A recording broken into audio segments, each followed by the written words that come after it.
Hello and welcome to week 3. I had to start the week with The Lion King. I could not imagine a better week to get it started. So week 3, we're halfway there because technically week 7 is just testing what you know. So this week is going to be about the characteristics. You start this week just by watching the video as always, and they're always so interesting.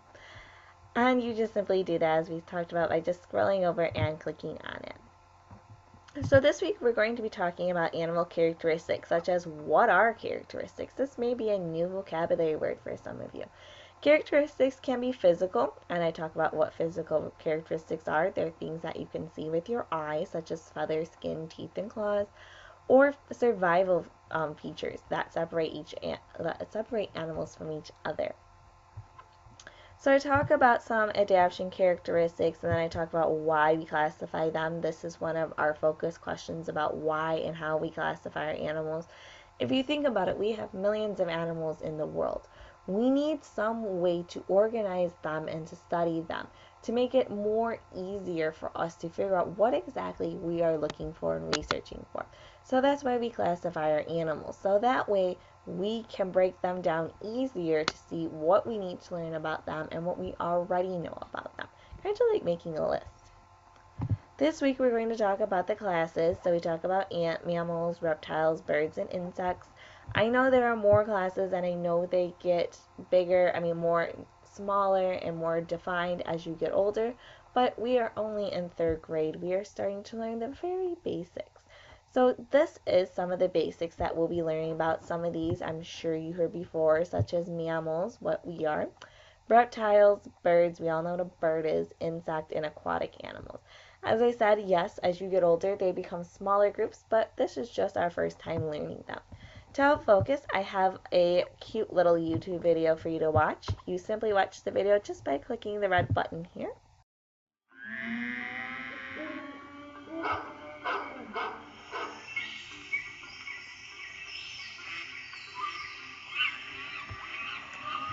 That's about 5 minutes, so not very long. And the directions say do watch the video because it's going to help you with the next part of the lesson for this week.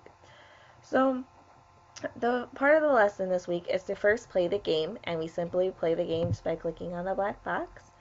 And how we play the game is you have different characteristics, and these are the animal classes, and you take the characteristic and you drag it into the bin that you think it belongs to, or the pot, whatever you would like to call it.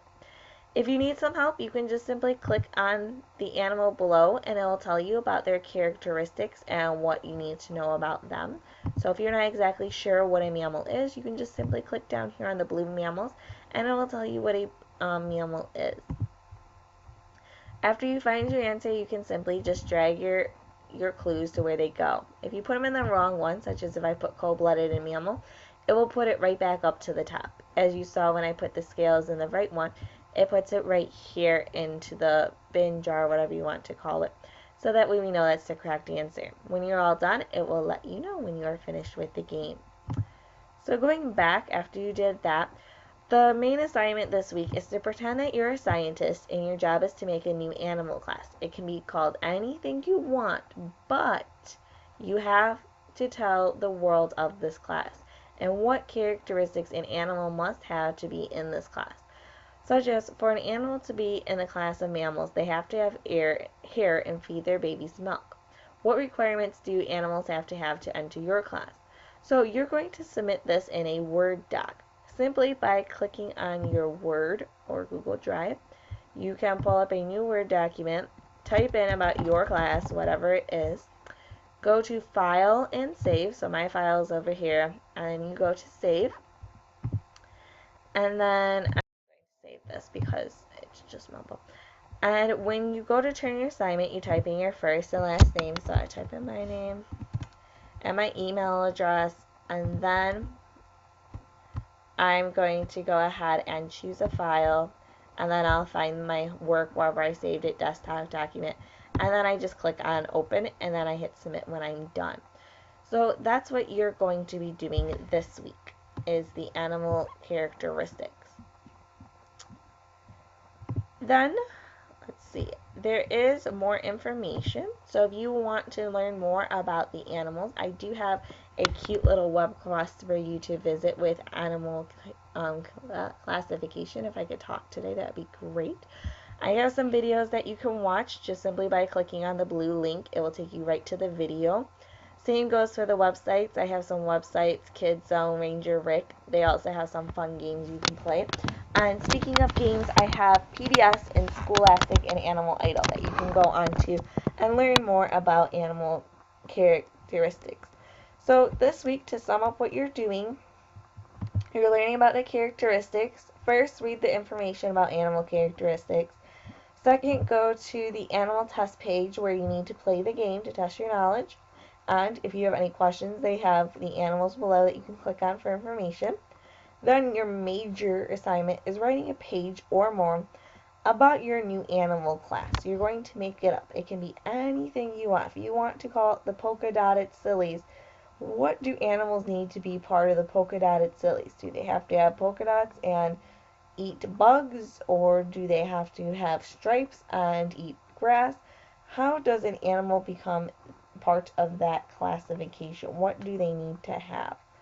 Then once you're done with that, you can go on to the more information page where you can learn more about different animals by watching videos, websites, and playing games. This is all great resources that are going to help understand what animal characteristics are. So if you heard the word characteristics and asked yourself, ooh, I don't know what that word means, what does that mean? You may be a good candidate to go ahead and look and see what information I have that could help you. So that's all for week 3. I hope you, I said this week too I was going to talk about the brain break. Great memory. So the break time, you click on it and it takes you to this web page. And on here are the different links for different animals. So you pick on an animal that's interesting. I want to visit, I'll visit my friend the polar bear. So you simply just click on it, and it takes a few minutes for it to load, but this is going to be the polar bear camera live at the San Diego Zoo. And here's my polar bear friend here. He's taking a little nap, so he may not be doing anything interesting at the moment. But you can see in the background there's people moving around watching him. You can blow it up to make it bigger on your screen just simply by clicking this. And if there's something interesting going on and you need to do an assignment or take out the trash, just simply hit pause. When you're done, you can visit other animals that the San Diego Zoo has, tigers, elephants. And when you're done, there's a quick little question for you to answer at the bottom. This is not part of your assignment, but I do recommend that you do submit one at least once sometime during the 6 weeks, telling me about what you saw and what was interesting. The first time I did this, I clicked on the polar bear, and the polar bear was eating a carrot when he had a humongous bone next to him. So sometimes animals, what we think they like to do, they do completely the opposite. So that is what we are going to be doing for break time. Anytime you feel like you need to take a break and see what's happening somewhere else in the world, come here, click on it, and it will take you there to a whole nother world that you can feel calm and relaxed. It will help you become ready for the day. Sometimes, this is probably important to mention too, sometimes the San Diego Zoo controls when the camera moves. Like right now, there currently is no tiger in the picture. But if I stay on it for a while, it will start to move. They control it, not you. So it doesn't matter how much I click or drag or move the arrows, it will not move. They control them. And that is all for week 3. So enjoy the break time. I think it's really fun and awesome to discover new animals. Take care of yourself, and I'll see you next week for week 4. Bye-bye now.